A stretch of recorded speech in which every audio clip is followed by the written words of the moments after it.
여러분 안녕하십니까. 누리PD 김준혜입니다. 최혜병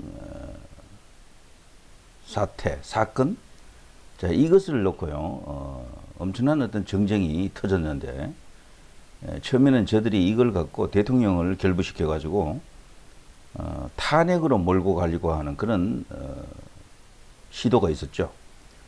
자, 그런데 그동안 계속해서 당하기만 했다, 혹은 일방적으로 이렇게 밀린 측면이 없잖아 있었는데, 드디어 이제 반격의 시간이 왔습니다. 박정훈 대령을 의인화하고요, 막 영웅시하는 그런 일부의 움직임, 주로 이제 현 여권과 반대되는 정치색을 갖고 있는 그쪽에 이제 그런 일종의 농간 같은 건데요. 이것은 명백히 월권적 행동이었다라고 보는 게 법리적 판단이 아닌가 싶습니다. 그래서 군 검찰도요, 박정훈에게 지금 유죄 구형을 하지 않았습니까? 최종적으로도 유죄 선고될 가능성이 크다라고 저는 보는데요. 자, 그동안 참았던 참을 인자를 뭐 수백 개를 갖고 있었던 것 같습니다. 당시 해병 제1사단장 임성근 전 해병 사단장이 드디어 칼을 뽑았습니다. 이제 전역을 앞두고 있죠. 이런 일이 없었더라면 이분은 글쎄요, 해병대 사령관도 충분히 가능했던 인물로 보이는데 말이죠. 굉장히 뛰어난 무장이라고 합니다.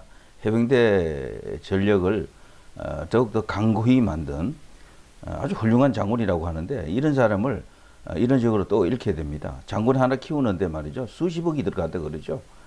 그리고 그런 노하우와 경험 이런 것들을 다 이렇게 사장시키는 게 되는데, 우리나라는 인재를 죽이는 사회입니다. 언제부턴가. 어떠한 작은 명분만 있으면은 끊임없이 핥히고 그냥 찌르고 베고 이러는데요. 자, 이런 식이면 나라가 온전하게 발전하기 어렵겠죠. 자, 아무튼요, 그동안 당하기만 하던, 참고 지내기만 하던, 자, 임성근 전 해병 제1사단장입니다. 이 두 사람의 관계는요, 사실 비교 불가합니다. 사단장하고 대령이잖아요. 까마득히 저 밑에 있는 존재죠, 사실은. 그런데 지금 수사권을 갖고 있다는 그 이유 하나를 갖고 지금 이 난리를 치는데요. 근데 이 박정훈 이 사람이 너무 오버했다, 월권이었다, 남용이었다, 직권 남용이었다, 뭐 여러 가지 이렇게 볼 수 있는 측면이 없지 않아 있거든요. 군대는 상명하복이고, 그리고 기본적으로 수사단장이라고는 해도요, 자신이 모든 정권을 갖고 있는 게 아니에요. 자기도 결재를 맡아야 되고, 상관 혹은 상부로부터의 어떤 조정을 받을 수가 있는 겁니다. 그 과정에서 엄청나게 지금 이게 정치 쟁점화 되어 있는데요. 지금 드디어 임성근 전 해병 제1사단장이 움직였습니다. 국정조사 앞두고 이제 초강수를 지금 두고 있는데요. 박정훈을 직접 고소하겠다라고 합니다. 여기 보면 그런 이야기가 나와 있어요. 국정조사가 이제 진행될 예정인 가운데 임성근 전 해병 제1사단장이 적극 반격에 나서는 모양새 이렇게 나와 있죠. 박정훈 전 해병대 수사단장을 조만간 고소한다 라고 지금 JTBC에 이제 밝혔다라고 합니다. 그리고 뭘로 고소할 것인지는 여기 나와 보면요, 직권 남용과 강요 혐의 이런 걸로 이제 고소한다라고 합니다. 그러면서 진실을 세상에 알려 정의를 회복시키겠다. 당연히 이렇게 나가야 됩니다. 이거는 지금 현재 엄청나게 왜곡된 상태로 뭔가 지금 이렇게 과장된, 왜곡된 그런 상태로 지금 국민들에게 많이 알려져 있죠. 이대로 가면은 나라가 유지가 되겠습니까? 솔직히 말해서. 자, 임성근 전 해병 제1사단장은요, 지난 6월 국회 법사위 청문회에서 나온 박정훈 전 해병 수사단장의 발언에 고소의 어떤 단초, 어떤 그 내용이 있다라고 지금 보고 있습니다. 그 당시 박정훈이 말하기를, 최상병 장례식 첫째 날에 방첩 부대장이 사령관과 저에게 사단장을 처벌해야 사태가 진정될 수 있을 것 같다 라고 얘기하길래 이런 충격적인 발언을 했었죠. 기억하시죠? 지난 6월입니다. 그 방첩 부대장의 말을 들은 김계환 해병대 사령관이 침묵을 했고요. 이를 긍정으로 이해한 박정훈이가 무리한 수사를 시작했다는 겁니다.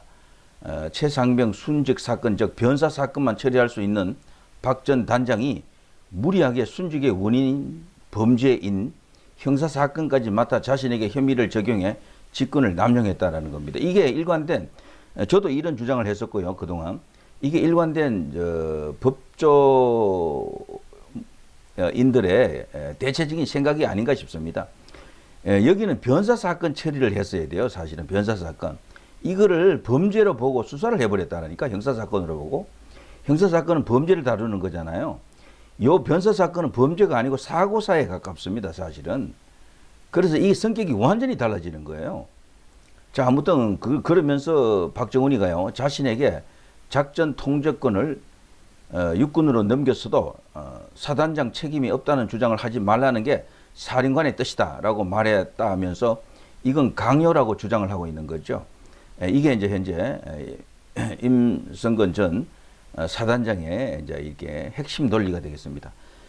자, 이제 이거에 대해서 물론 박정훈 쪽에서도 뭐 이런저런 대응 논리가 있지만요. 저는 이 논리가 합리적이다, 합당하다라고 생각합니다. 자, 이렇게 되면요, 상황은 아주 흥미로워진다라고 생각이 되네요. 자, 이 두 사람의 관계는 정말 있을 수 없는 일이죠. 원래 이 이제 사단장 휘하에 대령들이 많거든요. 대령은 사실 사단장 얼굴을 정면으로 쳐다볼 수도 없는 그런 존재들인데, 수사단장이니까 조금 이렇게 특이한 케이스이긴 하죠. 그런데 통상 이 그 군부대 내에서 사망 사건, 그리고 성범죄 이런 게 일어날 경우에는요, 수사를 군에서 하지 않습니다. 바로 민간 경찰에다가 이첩을 하게 되어 있거든요. 그리고 그것도 신속하게 해야 돼요, 신속하게. 군부대 내에서 사망 사고가 자주 일어납니다. 1년에 몇 건씩 일어나는데 말이죠. 최근에 연병장 돌다가 얼차려 받다가 그 사망한 사건, 그거는 불과 이틀인가 만에 바로 경찰로 이첩이 되더라고요. 그런데 이 사건은 아주 오래 끌다가 뭐 내부에서 왔다 갔다 뭐 여러 가지 일이 있다가 뒤늦게 경북경찰청으로 갔다가 다시 또 이렇게 돌려받았다가 또 보내고 막 이런 과정을 거칩니다. 그거 자체가 벌써 무리했다, 수사를 했다라는 것이 기본적으로 성격이 맞지 않았다. 변사 사건을 형사 사건으로 둔갑시켰다, 이제 이런 거죠. 그러니까 결국 뭐 대통령실이 나오고 국방부가 나오고 뭐 해병대 사령관이 나오고 해병대 사단장이 나오고 막 난리가 나버린 겁니다. 이런 식이면 국가의 안보는 누가 지킵니까? 정말 말이 안 되는 그런 상황이다라고 생각이 되고요. 자, 아무튼 이런 속에서 드디어 임성근 전 해병 사단장이 제대로 이제 책임을 묻겠다라고 합니다. 고소 이거는 통할 것 같아요. 저는 이 박정훈이가 너무 나갔다고 생각합니다. 뭐든 적당해야 되거든요. 적당해야 되는데 너무 지나치게 어떤 정치적으로 보더라도 한쪽의 일방적인 주장을 받아들여 가지고 그들의 이익에 봉사한 게 아닌가라는 그런 의심을 지울 길이 없습니다. 지금까지 이 소위 이제 이 사망 사건에 대해서 수사권이 없다라는 것은 일관된 그런 어떤 입장인데요. 그건 또 문재인이가 대통령일 때 그들 민주당이 이제 주동이 되어 가지고 그런 법을 만들었어요. 옛날에 없던 법입니다. 사망 사건이 터지면 간단한 기초 조사만 한 뒤 바로 넘긴다. 이번에는 변사 처리만 하고 변사 사건 조사만 하고 그냥 이렇게 경북경찰청으로 사건을 이첩했으면 게임 아웃이에요, 그냥. 그런데 그거를 갖고 뭐 사단장까지 연결해 가지고 책임을 지우는 범죄 혐의를 덜 씌우니까 이걸 그냥 순순히 수긍할 수가 있겠습니까? 통상 이 이제 군에 수사권이 없다는 문제에 대해서는요, 야권 특히 지금 좌파들은요 펄쩍 뜁니다. 그렇지 않다라고 떠들어대죠. 그 군 문서에 이제 그런 게 나온다는 거죠. 죄명, 범죄 사실을 적시해야 된다, 이런 것 때문에 수사권이 있다라고 마치 이렇게 떠들어대는데 그 말이 안 돼요. 다른 사건은 그렇지 않았거든요. 대부분 신속하게 경찰로 사건이 이첩이 되면서 누구를 뭐 어떻게 하라 저렇게 하라 이런 식으로 가이드라인을 제시하지 않습니다. 그러면서 저들은 박정훈이가 수사권이 없다고 해도 아무것도 못하는 게 아니다라면서 수사한 게 정당한 것처럼 떠들어대고 있습니다만 이거는 명백히 과장된 왜곡된 발언입니다. 기본적으로 이 사건은요, 사건의 성격을 바꾼 거예요. 변사 사건에 가깝습니다. 사고사에 가까워요.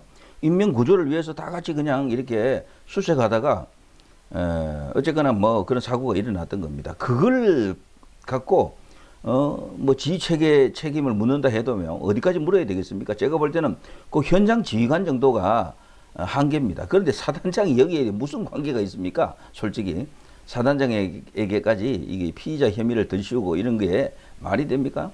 자, 이렇게 되면요, 대한민국 군은 존재할 수가 없어요.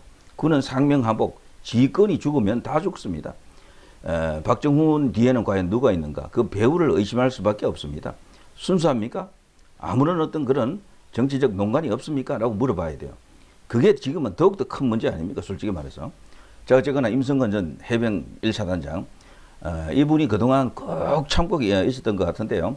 드디어 칼을 뺐다라고 생각합니다. 그러면은 이런 분들은 뭐 한번 이렇게 움직이면은 정말 끝장을 보겠다 이런 식이 되겠죠. 자, 이제 별 두 개의 힘을 보여주마. 자, 이런 게 되겠습니다. 물론 본인은 이제 곧 전역한다라고 합니다만 새로운 길이 이제 열리겠죠. 자, 박정훈이는 어쨌거나 이 법정에서 일단 유죄 선고가 될 것으로 일단 보고요. 그리고 그 후에 공작을 파헤쳐야 될 겁니다. 여기에는 분명히 어떤 공작조들이 침투해 들어갔다. 우리 야권에는 그걸 전문적으로 하는 자들이 많잖아요. 그걸 갖고 정치를 한다니까요. 그거를 이번에 밝힐 수 있는 좋은 기회가 왔다. 위기는 꼭 기회다. 뭐 그런 생각도 들어갑니다. 자, 누리 PD 김준희였습니다.